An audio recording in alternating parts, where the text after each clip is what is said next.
മോഹൻലാൽ എന്ന് പറഞ്ഞ അഭിനേതാവ് ഒരുപാട് വേഷങ്ങൾ മലയാള സിനിമയിലും മറ്റു ഭാഷകളിലുമായിട്ട് ചെയ്തിട്ടുണ്ട്. എന്നാൽ ചില സിനിമകളിൽ അദ്ദേഹം കമിയോ അപ്പിയറൻസ് ആയിട്ട് വരികയായിട്ടുണ്ട്. അങ്ങനെയുള്ള കുറച്ച് സിനിമകളാണ് ഈ ഒരു വീഡിയോയിൽ പരിചയപ്പെടുത്തുന്നത്. ഈ ഒരു സിനിമകളിൽ ഏറ്റവും ലാസ്റ്റത്തെ സിനിമയ്ക്ക് ഒരു പ്രത്യേക സ്പെഷ്യാലിറ്റി ഉണ്ട്. അതെന്താണ് എന്നുള്ളത് അറിയാൻ വേണ്ടി ഈ ഒരു വീഡിയോ അവസാനം വരെ കാണാൻ ശ്രമിക്കുക. 1980കളിൽ മമ്മൂട്ടിയുടെ കോമഡി ജേണൽ വന്നൊരു സിനിമയുണ്ടായിരുന്നു. ഈ ഒരു സിനിമയുടെ ഏകദേശം മിഡ് പോർഷൻ ആകുമ്പോൾ അതിലൊരു കഥാപാത്രമായിട്ട് മോഹൻലാൽ വരുന്നുണ്ട്. മോഹൻലാൽ ചുമ്മാ അങ്ങനെ വരികയല്ല. മോഹൻലാൽ എന്ന് പറഞ്ഞാൽ സൂപ്പർ സ്റ്റാറായിട്ടാണ് ഈ ഒരു സിനിമയിൽ പ്രത്യക്ഷപ്പെടുന്നത്.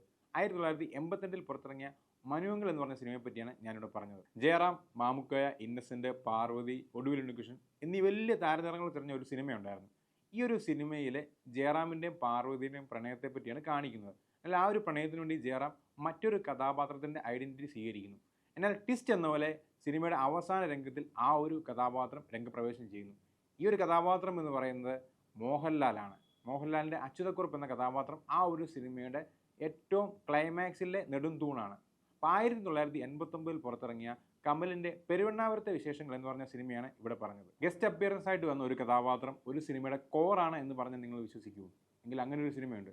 ഈ ഒരു സിനിമയിൽ നിരഞ്ജൻ എന്ന് പറഞ്ഞ കഥാപാത്രമായിട്ടാണ് മോഹൻലാൽ വരുന്നത്. സിനിമയുടെ ക്ലൈമാക്സിനോട് അടുക്കും തോറും നിരഞ്ജൻ എന്ന് പറഞ്ഞ കഥാപാത്രവും ആമി എന്ന് പറഞ്ഞ കഥാപാത്രം തമ്മിലുള്ള ഒരു കോൺവെർസേഷൻ ഉണ്ട്. അതായത് ഇരുവരും തമ്മിൽ പ്രണയത്തിലാണ്. പക്ഷേ അങ്ങനെ ഒരു പ്രണയത്തെ പറ്റി കാണിക്കുന്ന ഒരു സീനോ രംഗങ്ങളോ ഒന്നും ആ ഒരു സിനിമയില്ല. എന്നാൽ ഇതെല്ലാം വാക്കുകൾ കൂടിയും കണ്ണുകൾ കൂടിയാണ് അവർ എക്സ്പ്രസ് ചെയ്യുന്നത്. അപ്പോൾ അത് നിരഞ്ജൻ്റെ അവസാന മൊമെൻറ്റിൽ തൻ്റെ കാമുകിയെ എന്ന് പറഞ്ഞ ആമി എന്ന് പറഞ്ഞ കഥാപാത്രത്തെ ഡെന്നിസിനെ ഏൽപ്പിക്കുന്ന ആ ഒരു മൊമെൻ്റാണ് ആ ഒരു സിനിമയുടെ കോർ എന്ന് പറയുന്നത്. ഞാൻ പറയാൻ പോകുന്ന സിനിമ എന്ന് പറഞ്ഞാൽ 1998 റിലീസ് ചെയ്ത സമറിൻ ബദ്ലഹേം എന്ന് പറഞ്ഞ സിനിമയെ പറ്റിയാണ്. മനോജ് കെ ജയൻ, ലാൽ എന്നിവർ അഭിനയിച്ച ഒരു ആക്ഷൻ സിനിമയുണ്ടായിരുന്നു.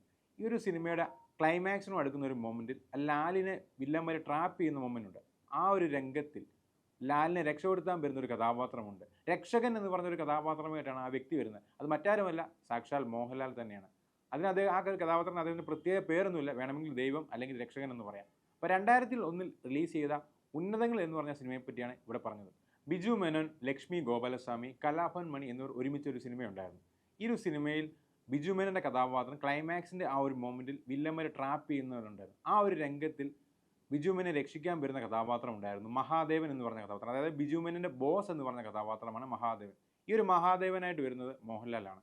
എനിക്കൊന്ന് ഈ മോഹൻലാലിൻ്റെ ഒരു അപ്പിയറൻസ് ഒക്കെ കണ്ടിട്ട് അദ്ദേഹം പ്രജ എന്ന് പറഞ്ഞ സിനിമയുടെ ലൊക്കേഷനിൽ നിന്ന് നേരെ ഇങ്ങി ഇറങ്ങി വന്നതാണെന്ന് തോന്നുന്നു. 2001 റിലീസ് ചെയ്ത അച്ഛനെയാണ് എനിക്കിഷ്ടം എന്ന് പറഞ്ഞ സിനിമയെ പറ്റിയാണ് ഇവിടെ പറഞ്ഞത്. ടൊവിനോ, സണ്ണി വെൻ, ഭരത് എന്നിവർ അഭിനയിച്ച ഒരു സിനിമയാണ്. ഒരു അത്യാവശ്യം ഒരു ക്യാമ്പസ് ഓറിയൻറ്റഡ് സിനിമയായിരുന്നു. ഈ ഒരു സിനിമയിൽ താളം തെറ്റിപ്പോകുന്ന 3 യുവാക്കളുടെ കഥയാണ് പറയുന്നത്. എന്നാൽ സിനിമയിൽ ഒരു ഇൻ്റർവെൽ അടുക്കും തോറും ഒരു കഥാപാത്രം വരുന്നുണ്ട്. ഉസ്താദ് സാലി എന്ന് പറഞ്ഞ കഥാപാത്രം വരുന്നുണ്ട്. ആ ഒരു കഥാപാത്രം ഇവരുടെ ജീവിതത്തിൽ ഉണ്ടാക്കുന്ന ഒരു ഇമ്പാക്റ്റാണ് സിനിമ പറയുന്നത്. ഈ ഉസ്താദ് സാലി എന്ന് പറഞ്ഞ കഥാപാത്രത്തെ അവതരിപ്പിക്കുന്നത് മോഹൻലാലാണ്. രസകരമായ ഒരു ട്വിസ്റ്റ് എന്ന് പറഞ്ഞാൽ സിനിമയുടെ ക്ലൈമാക്സ് അടുക്കുന്തോറും മനസ്സിലാവും ഈ ഒരു കഥാപാത്രം ഉസ്താദ് സാലിയല്ല, നേരെ മറിച്ച് ഒരു മത്സ്യ കന്യകനാണ് എന്നുള്ളത്. അത് തന്നെയാണ് ഈ ഒരു സിനിമയുടെ ഹൈലൈറ്റ് എന്ന് പറയുന്നത്. 2014 റിലീസ് ചെയ്ത കൂതറ എന്ന് പറഞ്ഞ സിനിമയെ പറ്റിയാണ് ഞാനിവിടെ പറഞ്ഞത്. നിവിൻ പോളി ആദ്യമായിട്ടൊരു ഹിസ്റ്റോറിക് ക്യാരക്ടർ ചെയ്തൊരു സിനിമയുണ്ടായിരുന്നു. എന്നാൽ ഈ ഒരു സിനിമയുടെ കീ പോയിന്റ് അല്ലെങ്കിൽ കീ ഫാക്ടർ എന്ന് പറയുന്നത് ഒരു എക്സ്റ്റെൻഡഡ് കമിയോ അപ്പിയറൻസ് ചെയ്ത കഥാപാത്രമായിരുന്നു. അത് മറ്റാരുമല്ല, ഇത്തിക്കരപ്പക്കി എന്ന് പറഞ്ഞ കഥാപാത്രമാണ്. അത് ചെയ്തിരിക്കുന്നത് മോഹൻലാൽ തന്നെയാണ്. ആ ഒരു കഥാപാത്രം വരുമ്പോഴാണ് ആ ഒരു സിനിമയുടെ ഗ്രാഫ് ഹൈ ആവുന്നത്.